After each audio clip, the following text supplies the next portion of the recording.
Bismillahirrahmanirrahim. Assalamualaikum warahmatullahi wabarakatuh. Alhamdulillah. Alhamdulillahil malikil hakim, al-jawadil karimil azizir rahim, alladhi khalaqal insana fi ahsani taqwim.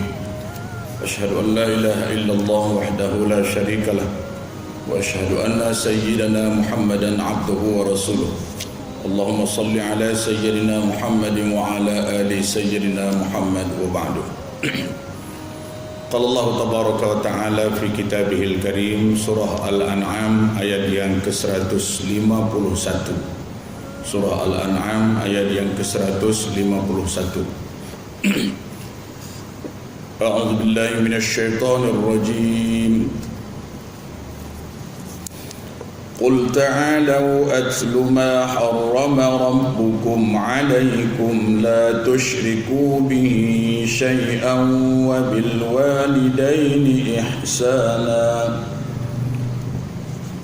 ولا تقتلوا أولادكم من إملاق نحن نرزقكم وإياهم ولا تقربوا الفواحش ما ظهر منها وما بطن ولا تقتلوا النفس التي حرم الله إلا بالحق ذلكم وصاكم به لعلكم تعقلون ولا تقربوا مال اليتيم إلا بالتي هي أحسن حتى يبلغ أشده وأوفوا الكيل والميزان بالقسط لا نكلف نفسا إلا وسعها وإذا قلتم فاعدلوا ولو كان ذا قربى وبعهد الله أوفوا ذلكم وصاكم به لعلكم تذكرون صدق الله العظيم. Hadirin hadirat yang dikasihi dan dirahmati Allah, alhamdulillah, segala puji dan syukur kita persembahkan kehadirat Allah Subhanahu wa taala yang masih lagi memberi kita kehidupan. Malam ini kita masih diberi kesehatan, diberi kita kekuatan untuk kita dapat bersama kembali meneruskan siri pengajian tafsirul Quran surah Al-An'am yang ketika ini pada ayat yang ke-151. Walaupun kita telah tidak dapat bersama hampir 4 bulan, mulai daripada bulan Sya'ban sebelum Ramadan sampailah hari ini bulan yang sudah pun masuk kepada bulan Zulhijjah, hari yang kedua pada hari ini. Apapun Allah Subhanahu wa taala masih lagi memberi kita peluang-peluang yang baik untuk kita sama-sama dapat mengimarahkan rumahnya ini, yaitu yang disebut di dalam hadis Rasulullah sallallahu alaihi wasallam, di mana Allah berfirman, inna buyuti fil ardi al masajid wa jiwari fiha ummaruha. Sesungguhnya rumah-rumahku di muka bumi adalah masjid dan orang yang datang mengunjunginya adalah tetamu-tetamu kehormat aku. Bagaimanapun susahnya, bagaimanapun beratnya, kita akan tetap terus konsisten, karena orang yang telah terpaut hatinya di masjid terasa amat sebab dan begitu sangat rindu apabila kita tidak dapat mengunjungi rumah-rumah Allah Subhanahu wa taala. Ternyata hal itu telah pun kita dapati kembali atas izin pihak berkuasa. Kita dapat kembali memakmurkan rumah Allah Subhanahu wa taala ini. Kita rasa hidup kembali jiwa kita, walaupun sebelumnya tertekan, masjid kelihatan tetapi tertutup, kita solat di rumah. Alhamdulillah, beransur-ansur ujian Allah Subhanahu wa taala berupa COVID-19 ini berkurangan, tetapi 2-3 hari pula balik naik kes.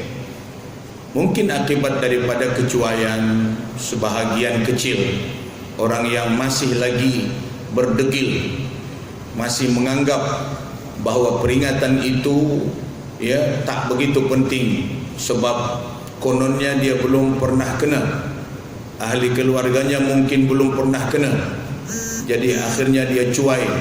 Sebab bila kita lihat di kedai-kedai makanan segera, subhanallah, kembali macam normal, macam tidak ada apa-apa berlaku, penuh, tidak ada SOP dah. Sebaliknya di dalam rumah-rumah Allah Subhanahu wa taala, walaupun khas di dalam rumah Allah ini kita mengingati Allah, kita yakin kita dipelihara oleh Allah, tapi kita masih mengamalkan SOP. Alhamdulillah, jarak kita, menutup muka dan mulut, hidung dan mulut, kita pakai sanitizer, kita pakai kesan suhu, dan boleh menulis lagi, kena tulis lagi. Ini semua peraturan yang perlu diikut, dan kita jangan hairan sebab ini peraturan untuk keselamatan. Kita perlu ada kewaspadaan sejak dari zaman Nabi lagi. Wabak-wabak yang seperti ini sudah ada, tetapi namanya lain. Wabak-wabak ini daripada dulu, tetapi namanya lain. Yang sekarang ini disebut Corona lah, nama kereta Toyota Corona, jadi singkatannya COVID-19. Tuan-tuan dan puan-puan hadirin sekalian, kewaspadaan sangat perlu. Dalam agama kita diajar untuk sentiasa berwaspada agar supaya kita terpelihara, agar supaya kita sehat walafiat. Karena orang yang sehat adalah orang yang paling sempurna dapat melakukan ibadat kepada Allah Subhanahu wa taala. Jadi jangan dedahkan diri dengan perkara-perkara yang tidak baik, kononnya kita tak kena dan sebagainya. Sebab bila sudah terkena barulah menyesal, dan kita tidak guna lagi penyesalan. Tuan-tuan puan-puan hadirin sekalian yang dikasihi dan dirahmati Allah, bila pihak berkuasa memberikan pedoman atau peraturan kepada kita, kita ikut. Kita ikut demi keselamatan, kesejahteraan kita dan ahli keluarga. Katakanlah kita keluarga, bila kita pulang ke rumah atau kembali ke rumah, kita akan membawa, jika ada sekiranya kita cuai, yang jadi korban siapa? Ahli keluarga kita juga. Itu persoalannya. Baik tuan-tuan dan puan-puan sekalian, kemudian kita berselawat kepada Nabi junjungan kita Nabi Muhammad sallallahu alaihi wasallam. Semoga ucapan selawat ini akan tetap terus menjadi penghubung yang erat dan kuat dengan baginda Rasulullah. Tuan-tuan puan-puan sekalian, kita lanjutkan dan kita teruskan dengan melihat ayat yang ke-151. Qul ta'alu atlu ma harrama rabbukum 'alaikum alla tusyriku bihi syai'a wa bil walidaini ihsana wa la taqtulu auladakum khasyata imlaq. Katakanlah, kemarilah supaya aku membacakan apa-apa yang diharamkan oleh Allah kepada kamu, yaitu pertama, bahawa jangan kamu mempersekutukan dengan Allah Subhanahu wa taala akan sesuatu apapun. Dan yang kedua, ibu bapa hendaklah dihormati dan hendaklah berbuat baik kepada ibu bapa. Yang ketiga, jangan kamu membunuh anak-anak kamu kerana kamu takut miskin.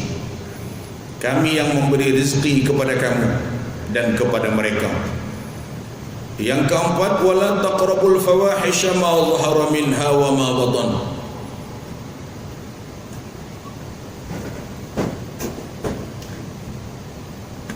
Dan jangan kamu dekati segala kekejian yang zahir dan yang batin. Wala taqtulun nafsal lati harramallahu illa bil haqq. Jangan kamu membunuh satu jiwa pun yang Allah haramkan kecuali dengan cara yang hak. Zalikum wassakum bihi la'allakum ta'qilun. Demikianlah Allah Subhanahu wa taala mewasiatkan kepada kamu dengannya, semoga kamu berfikir. Tuan-tuan dan puan-puan sekalian yang dikasihi dan dirahmati Allah, sebelum ini kita telah panjang lebar membicarakan soal makanan, ya, makanan yang diharamkan dan makanan yang dihalalkan, khusus kepada orang-orang jahiliyah di zaman Nabi sallallahu alaihi wasallam. Mereka telah membuat-buat dan mengada-ngadakan makanan yang diharamkan dan makanan yang dibolehkan serta makanan yang dihalalkan. Sesudah dinyatakan bahawa segala perbuatan mereka itu adalah pandir, bukan berilmu, agak-agak, sangka-sangka, tidak ada asas. Dan hanya semata-mata perbuatan itu dilakukan kerana mengikut hawa nafsu, baik kedustaan mulut ataupun kedustaan perbuatan. Sekarang setelah mereka sudah nyata tak dapat lagi mengadakan alasan untuk membantah, mulailah mereka diberi keterangan wasiat oleh Allah Subhanahu wa taala melalui rasulnya. Dipanggil mereka, qul ta'alu, katakan oleh wahai Muhammad,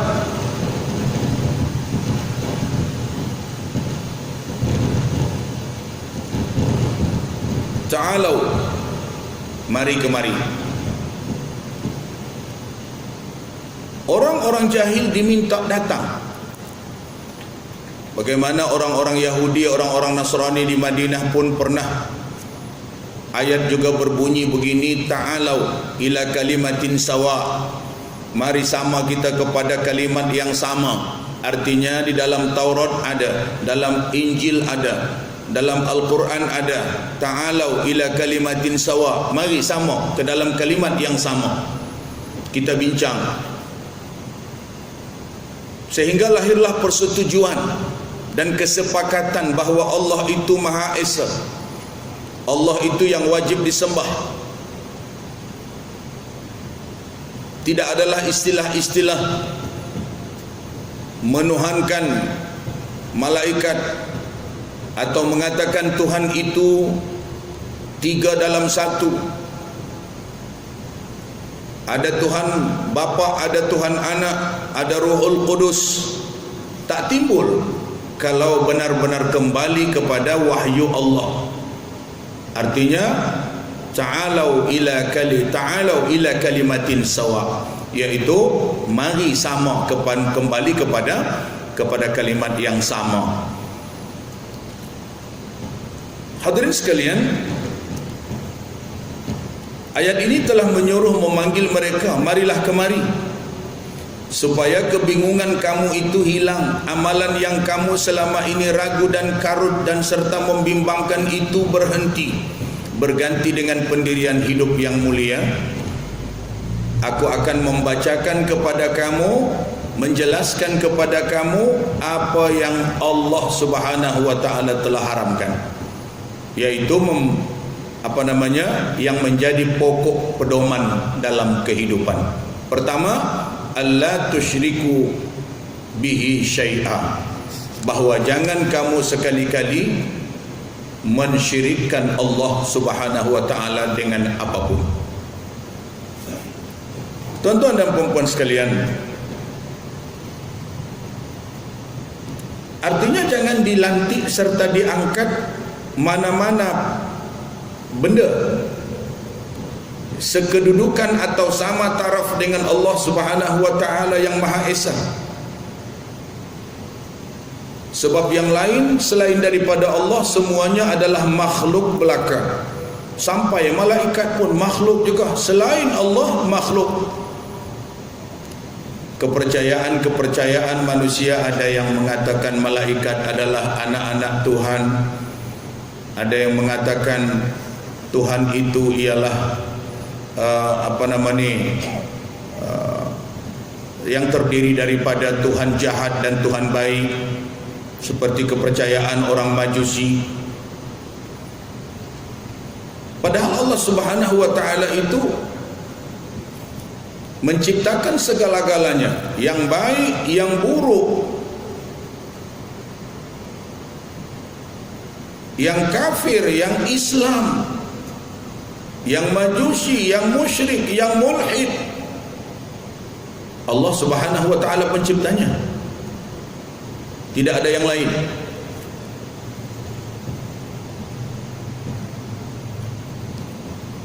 Jadi semua selain daripada Allah Subhanahu wa taala adalah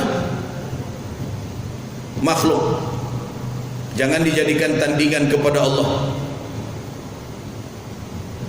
Jadi berhubung dengan kepercayaan ini, maka segala pemujaan, persembahan tidak boleh dipersekutukan dengan Allah, ataupun tentang menetapkan hal-hal yang haram dan yang halal.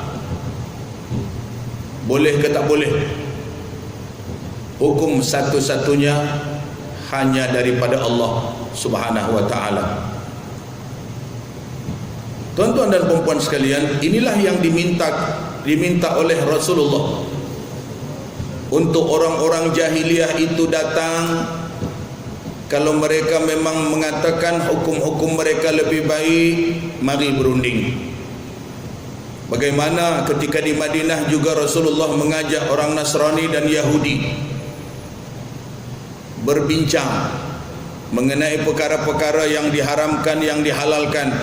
Kalau memang ada hujahnya, dalilnya, boleh. Rasulullah sallallahu alaihi wasallam juga tidak ada masalah. Tetapi persoalannya memang tidak ada hujah mereka. Mana ada hujah mengenai soal halal haram. Mereka telah merubah-rubah kitab mereka seperti orang Yahudi.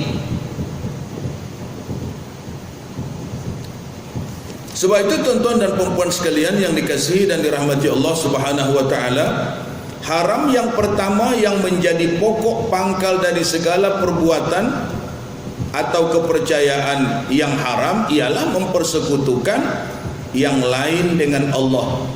Itulah haram yang pertama. Itulah larangan yang pertama. Sebab ini telah disebut dalam surah An-Nisa pun ada, Allah tidak akan mengampunkan dosa orang yang mensyirikkannya. Ayat yang ke-48 dari surah An-Nisa, Innallaha la yaghfiru an yushraka bihi wa yaghfiru ma duna dzalika liman yasha wa man yusyrik billahi faqad iftara itsman 'azima.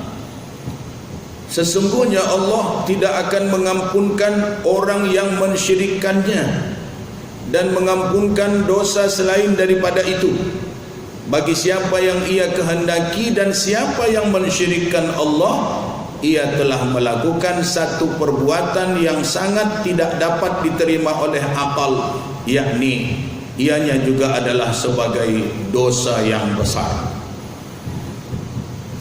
Begitu juga dalam surah An-Nisa ayat yang ke-115. Ayatnya lebih kurang, cuma di ujung tu agak beza sikit. Kalau tadi faqad iftara isman 'azima, yang ni pula faqad dhalla dhalalan ba'ida. Dari awal sama, iaitu innallaha la yaghfiru an yushraka bihi wa yaghfiru ma duna dzalika liman yasha wa man yusyrik billah faqad dhalla dhalalan ba'ida. Tuan-tuan puan-puan hadirin sekalian yang dikasihi dan dirahmati Allah Subhanahu wa taala, bila kita lihat ayat ini, kata ayat yang kedua, dua ayat tadi daripada surah An-Nisa ayat 48 dengan ayat yang ke-115 yang menyokong ayat yang tengah kita baca ni. Ya, sebab ayat dengan ayat saling menyokong. Kita tak mengemukakan hadis dulu, cukup dengan ayat dulu. Larangan Allah Subhanahu wa taala setelah tegak pokok kepercayaan yang pertama, tidak mempersekutukan Allah, menyusullah kewajipan yang kedua, iaitu berbuat baik, berkhidmat dengan menghormati kepada dua ibu bapa. Jadi ayat itu yang kita baca tadi yang mengatakan wabil walidaini ihsana. Ayat ini juga banyak dalam Al-Quran. Kalau kita boleh lihat dalam surah Luqman pun ada. Kita lihat dalam surah Luqman yang berbunyi wa wassaynal insana biwalidayhi hamalathu ummuhu wahnan ala wahnin wa fisaluhu fi amaini an ishkurli wa liwalidayka ilayyal masir. Kami telah wasiatkan kepada manusia terhadap dua ibu bapanya. Hamalathu ummuhu wahnan ala wahnin, yang mengandungkannya dalam keadaan susah di atas kesusahan. Wa fisaluhu fi amain, dan memisahkan dalam penyusuan ketika berusia 2 tahun. Anishkurli, bahawa bersyukurlah kepadaku, wali walidaik, dan kepada dua ibu bapamu, ilayyal masir, kepadakulah tempat kembali. Tuan-tuan dan puan-puan hadirin sekalian yang dikasihi dan dirahmati Allah Subhanahu wa taala. Ibu bapa adalah merupakan insan yang bertanggungjawab untuk kelahiran kita ke dunia. Yang menciptakan memang Allah Subhanahu wa taala, tapi yang bertanggungjawab mengasuh, mulai daripada mengandung sampai menyusu, sampai mentarbiyah, sampai menjadi insan yang terpelajar, yang mengenali Tuhannya. Semua itu atas didikan dan atas kerja yang baik daripada kedua ibu bapa. Merekalah yang telah bertanggungjawab, merekalah yang telah bertungkus lumus, merekalah yang telah berihsan kepada kehidupan kita sampai sekarang ni. Sampai kita hidup macam sekarang ni, ini adalah hasil daripada ihsan ibu bapa. Artinya ibu bapa ni boleh dia tak berihsan. Ada juga ibu bapa yang tidak begitu bertanggungjawab dengan perkembangan rohani anak-anak. Dia hanya bertanggungjawab dengan perkembangan jasmani. Dia hanya memenuhi keperluan-keperluan jasmani, tapi dia tidak memenuhi keperluan-keperluan rohani.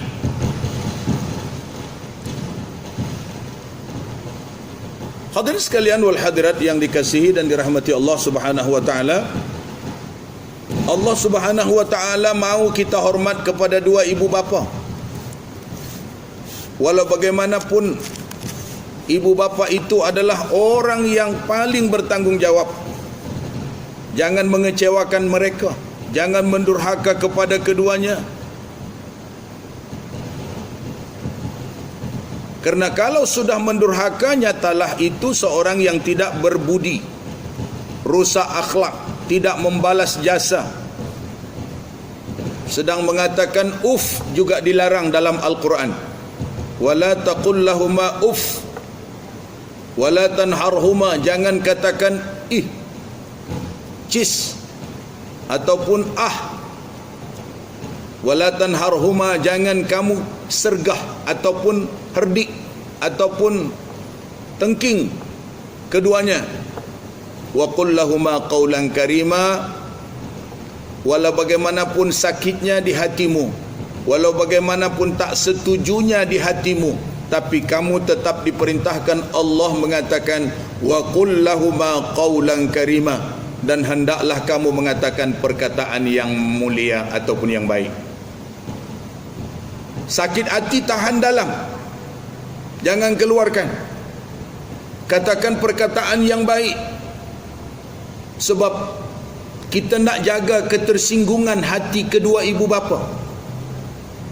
Kalau hati ibu bapa tersinggung, akibatnya besar kepada kita.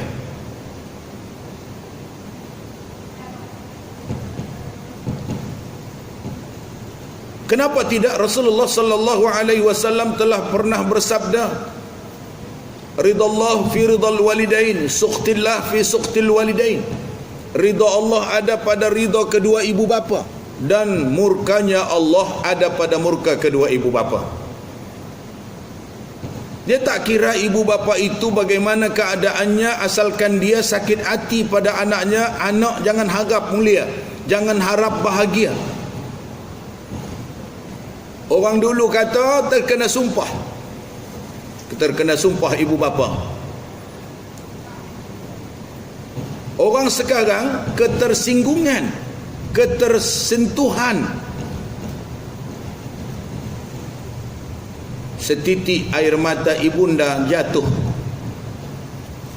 kerana budi dan moral yang rosak dari anaknya akan mengakibatkan anak itu tidak akan mencium bau syurga.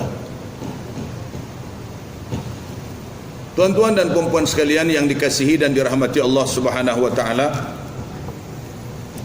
demikian istimewanya Allah menyuruh menghormati dan memuliakan kedua ibu bapa serta mensyukuri mereka, sehingga dalam Al-Quranul Karim berkali-kali Allah Subhanahu wa taala menyuruh agar supaya setiap orang yang mengaku ada ibu dan ayah, hendaklah ia pandai-pandai bagaimana untuk menghormati kedua ibu bapanya. Di zaman Rasulullah ada seorang pemuda yang ingin turut berperang. Rasulullah bertanya, kamu ada tak dua ibu bapa kamu yang kamu tengah selenggarakan kehidupan mereka? Maka seorang pemuda itu mengatakan, ada ya Rasulullah. Saya yang menyelenggarakan hidup mereka, memberi makan mereka, memakaikan mereka, memandikan mereka. Kata Rasulullah sallallahu alaihi wasallam, kalau begitu kamu tak perlu ikut berjuang. Padahal ketika itu diperlukan pejuang untuk menegakkan agama Allah Subhanahu wa taala. Bahkan sepotong hadis daripada Abdullah bin Mas'ud ketika bertanya kepada Nabi sallallahu alaihi wasallam, Ayyul a'mali afdalun ya Rasulullah? Manakah amalan yang paling baik wahai Rasulullah? Nabi sallallahu alaihi wasallam menjawab, as-salatu ala miqatiha, sembahyang di awal waktunya, ni amal yang paling terbaik. Summa ayyu, kemudian apalagi selepas itu ya Rasulullah? Maka Nabi sallallahu alaihi wasallam menjawab, birrul walidain, berbuat baik kepada dua ibu bapa.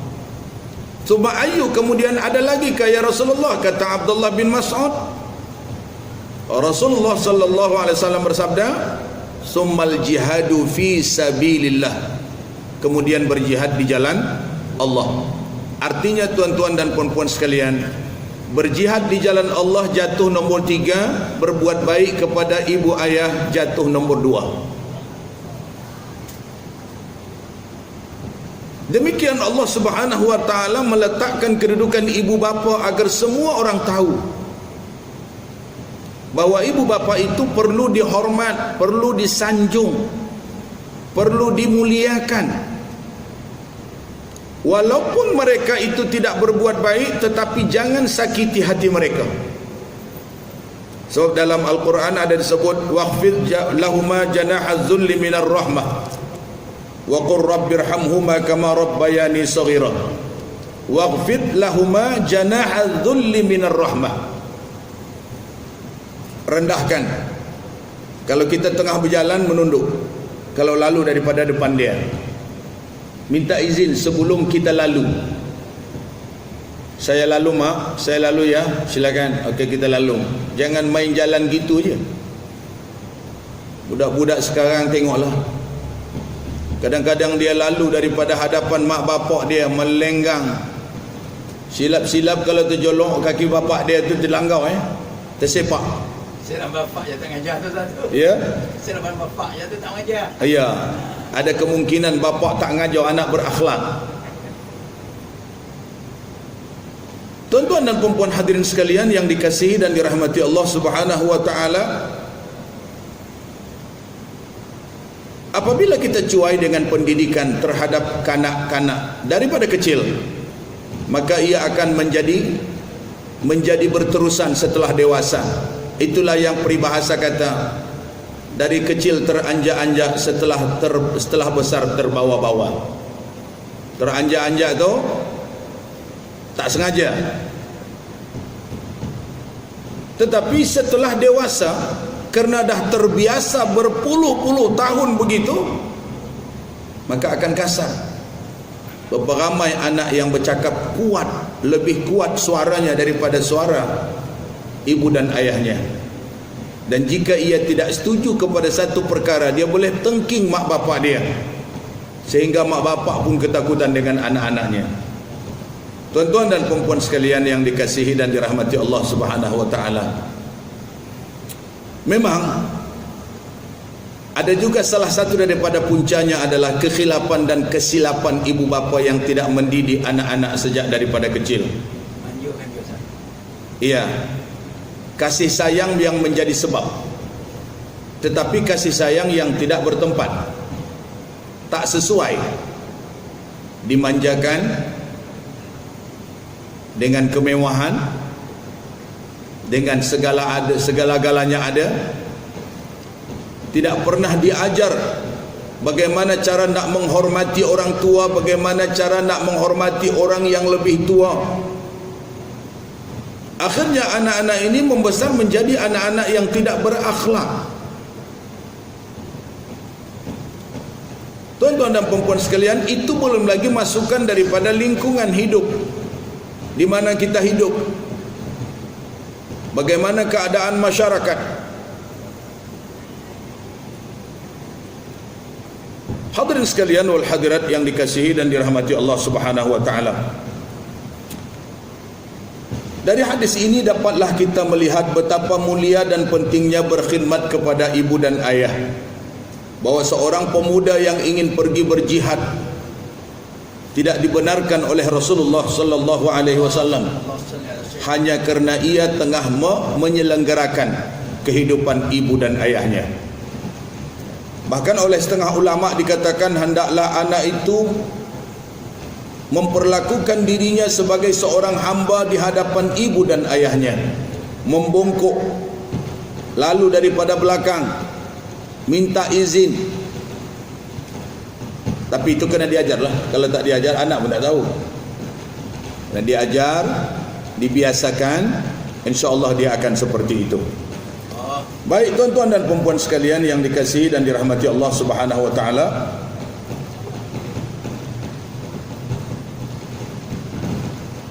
terkadang kerana mendapat hak yang luas, ada pula orang tua yang memaksa anak-anaknya kadang-kadang sehingga melebihi keperluan. Misalnya ada juga ibu bapa di suatu zaman di mana kerana anak-anak terpaksa disuruh mengabdi kepada mereka, lalu mereka memperlakukan anak-anak itu bagaikan hamba. Di masyarakat kita pun zaman dulu, contoh aja, anak-anak gadis yang nak kahwin walaupun masih di bawah umur dipaksa untuk kahwin dengan seorang yang berusia lanjut. Mungkin oleh kerana sebab-sebab hutang kot, ya, sebab hutang.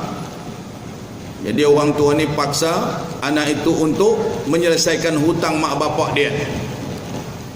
Artinya anak itu sudah berkeadaan macam hamba, tidak ada kemerdekaan. Hatta untuk memilih teman hidup pun. Atau anak lelaki dipaksa untuk mengerjakan sesuatu, dilarang bersekolah. Ini sudah macam hamba. Tuan-tuan dan puan-puan sekalian, untunglah di zaman kita sekarang ini tidak ada lagi ibu bapa yang seperti ini. Ini cerita dulu.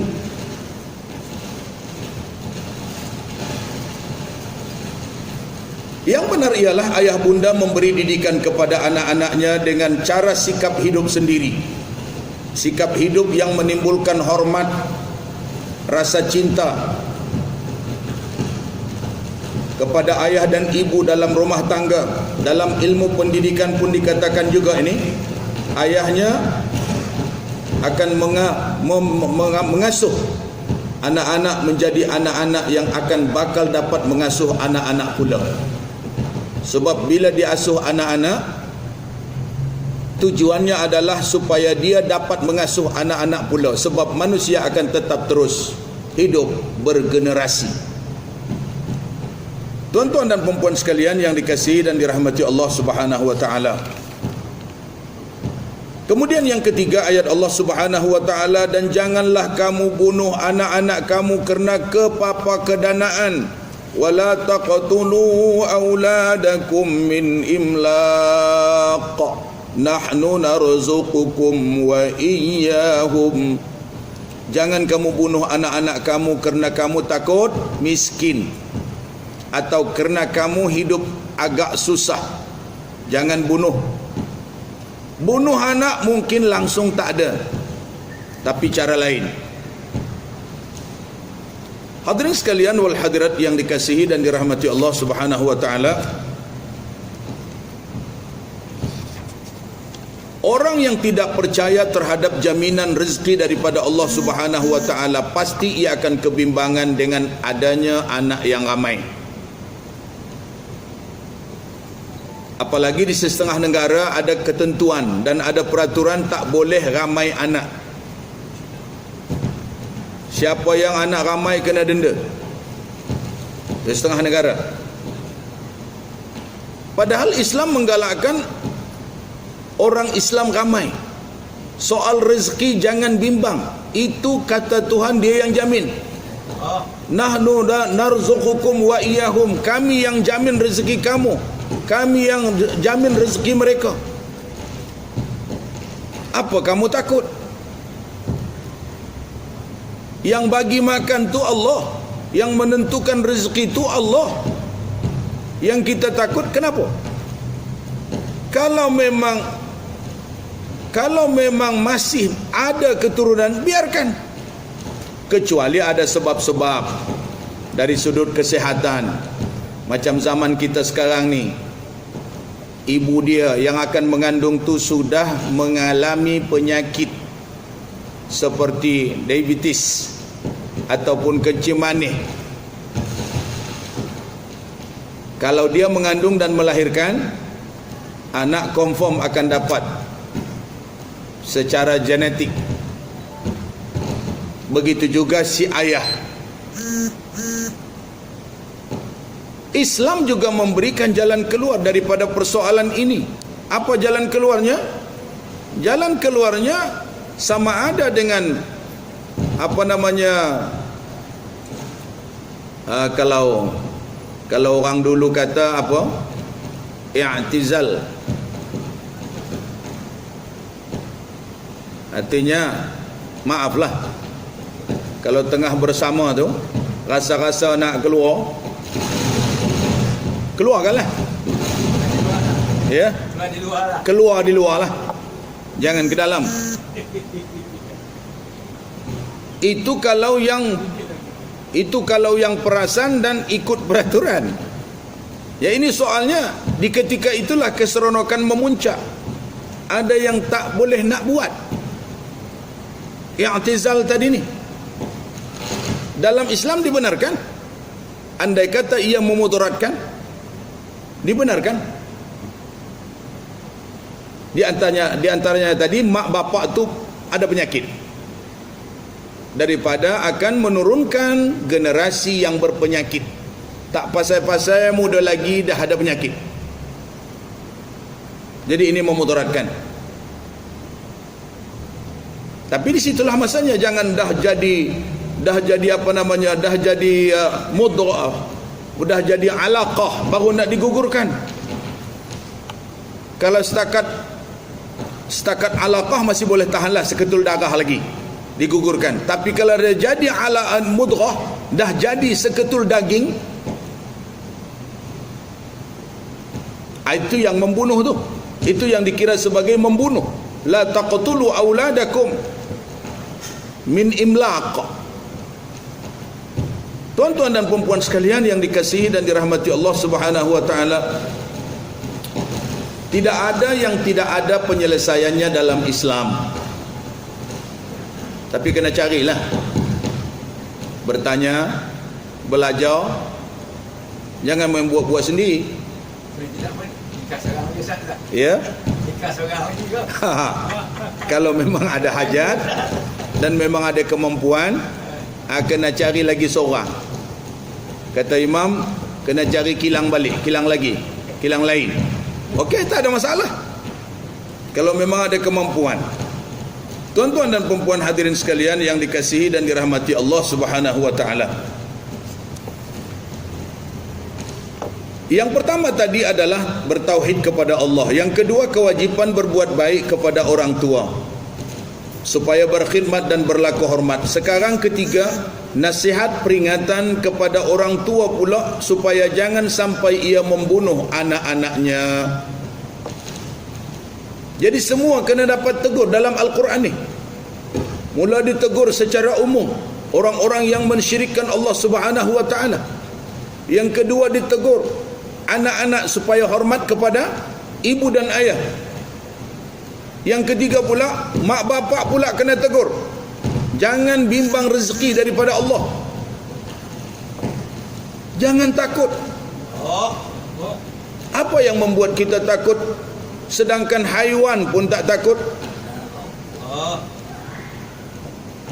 Dalam surah Hud ayat 6 tu jelas, wa ma min dabbatin fil ardi illa 'ala Allahi rizquha. Tidak ada satu binatang yang melata di muka bumi ini, baik yang terbang di udara, yang ada dalam air, yang di atas daratan bumi, melainkan daripada Allah semua rezekinya. Mereka tak takut, mereka tak bimbang. Mereka tak bimbang pasal tak ada akal. Tapi mereka cari makan tak pakai akal, pakai insting, pakai tabiat. Yang penting mereka dapat makanlah. Tak ada pilih-pilih lagi memang.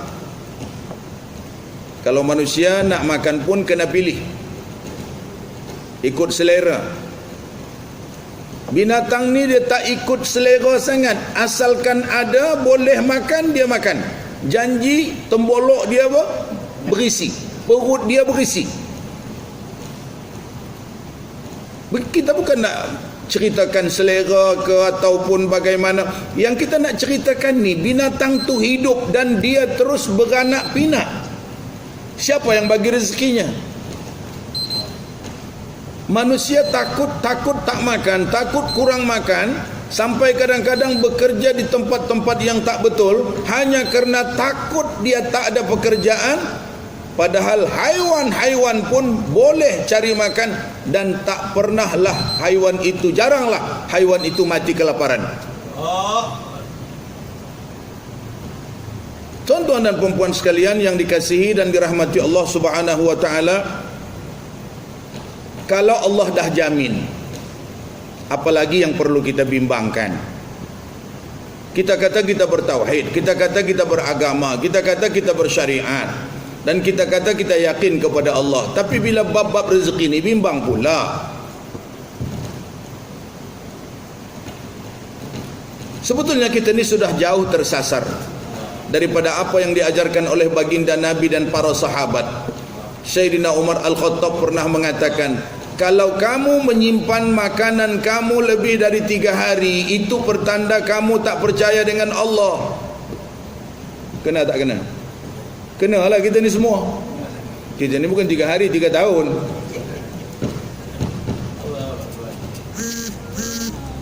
Begitu sekali Umar Al-Khattab memberitahu. Dia dapat daripada sifunya Rasulullah sallallahu alaihi wasallam.